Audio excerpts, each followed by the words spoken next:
Hi there everyone, welcome to my channel. So in this video guys, we will talk about one of the most important element in our surroundings, that is oxygen. So we will define what is oxygen is all about.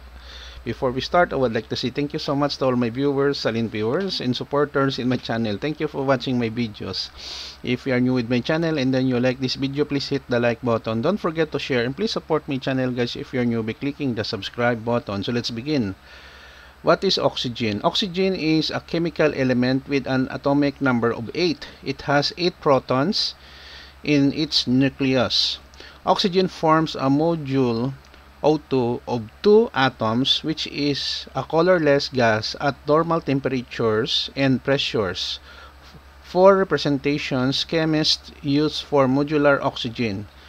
In the colored model, oxygen is traditionally shown as red. Okay guys, so this is the end of my report on what is oxygen is all about. Thank you so much for watching and supporting my channel. Don't forget to like, share, and please support my channel guys if you're new by clicking the subscribe button. See you in the next video tutorial guys. This is your friend Jake saying bye bye for now.